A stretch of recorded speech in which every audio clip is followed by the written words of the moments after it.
যারা এখন পার্টিসিপেট করছে তাদের যেই মান, এটা আমাদের ক্রিকেটকে একটা ডিফারেন্ট পর্যায়ে নিয়ে যাবে। কিন্তু এখানে বেশ কিছু জায়গা আছে, সেখানে ফিক্স করলে হয়তো আমাদের প্লেয়াররা টিম আরও ভালো করতে পারবে। আমাদের জাতীয় দল যখনই বাইরে খেলতে যাবে তার আগে আমরা কম্পালসারিলি নেক্সট পসিবল বেস্ট টিমের সাথে একটা সিরিজ খেলবো।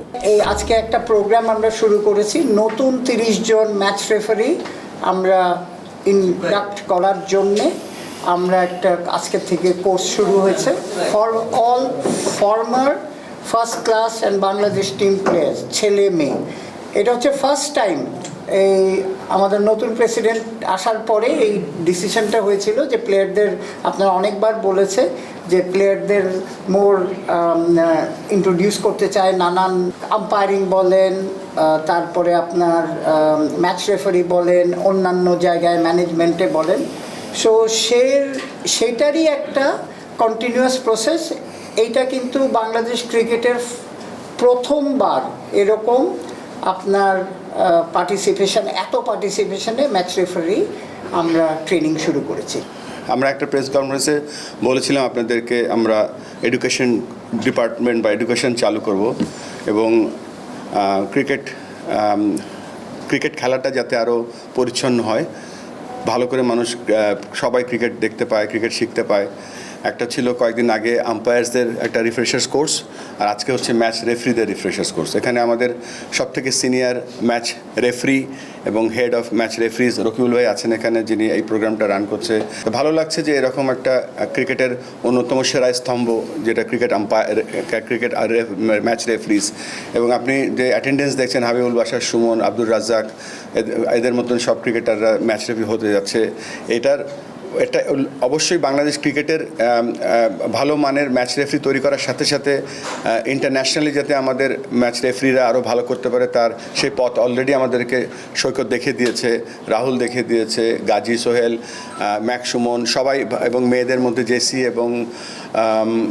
জেসিও করছে এই কাজগুলো, এবং দেখে ভালো লাগছে যে আমাদের সব কিছু সামনের দিকে এগিয়ে যাচ্ছে আল্লাহর রহমতে।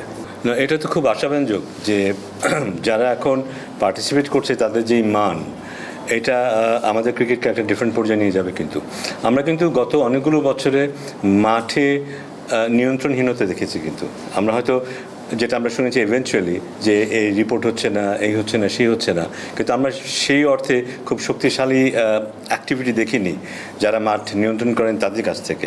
এটা হয়েছে কারণ আমাদের ম্যাচ রেফারি স্বল্পতা ছিল, হাতে গোনা কয়েকজন ছিল, এবং খুব মানসম্পন্ন যে সম্পন্ন সবাই ছিল তাও না।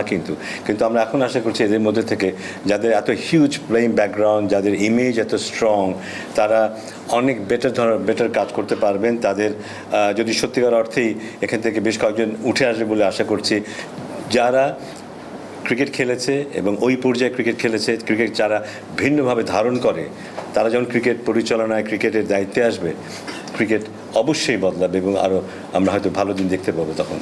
এখানে বেশ কিছু জায়গা আছে, সেখানে ফিক্স করলে হয়তো আমাদের প্লেয়াররা টিম আরও ভালো করতে পারবে, এবং সেই ব্যাপারে আমরা অবশ্যই একটা ব্যাগ দিয়ে কাজ করবো 100%। শুধু তাই না, সিলেকশন প্রসেস একটা থাকা উচিত, তারপরে প্লেয়ারদের খেলার সুযোগ দেওয়ার একটা প্রসেস থাকা উচিত। সেই প্রসেস, সেই ফ্রেমওয়ার্কের মাধ্যমেই তাদের পারফরমেন্স করতে হবে, কেননা ওইটা যদি না থাকে তাহলে বিদিক we will lose our direction. আমাদের এখানে তো ভারতের আসার কথা ছিল, ওটার উপর কাউন্টিং অন দ্যাট যে ওটা খেলে আমরা এশিয়া কাপ খেলতে যাব। যেহেতু ভারত এই মুহূর্তে আসছে না, আমাদের একটা চেষ্টা আমরা করছি অন্য কোনো দেশকে আনা যায় কিনা। লিডিং কোনো দেশ এই মুহূর্তে অ্যাভেলেবল না, কারণ তারা তাদের প্রোগ্রামে ব্যস্ত আছে। আমরা মনে হয় অন্য কোনো দেশের সাথে, এটা হতে পারে নেদারল্যান্ড, হতে পারে নেপাল, হতে পারে এমন কোনো দেশের সাথে হয়তো আমরা শেষ মুহূর্তে সেই চেষ্টা এই মুহূর্তে করে যাচ্ছে। আমি জানি না তারা আমাদের জাতীয় দল যখনই বাইরে খেলতে যাবে তার আগে আমরা কম্পালসারিলি নেক্সট পসিবল বেস্ট টিমের সাথে একটা সিরিজ খেলবো।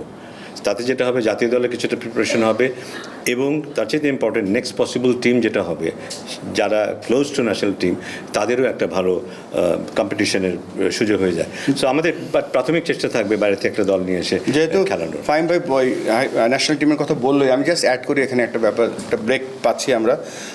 যে কোনো একটা ন্যাশনাল টিম যখন খেলে তার একটা ফ্রেমওয়ার্ক থাকে। এটা অলরেডি একটা সিদ্ধান্ত হয়ে গেছে যে আমরা আরও সিলেক্টরকে আমরা নিচ্ছি আমাদের সিনিয়র টিমের জন্য। ওখানে মহিলা উইংয়ের জন্য আমরা হয়তো মহিলা সিলেক্টর ইনক্লুড করব। সো এটা আমি আর আমাদের বোর্ড প্রেসিডেন্ট আমাদের দুজন মিলেই আমাদের উপরেই এই দায়িত্বটা দেওয়া হয়েছে। আমরা খুব দ্রুতই হয়তো আমরা এগুলো নামগুলি প্রকাশ করব।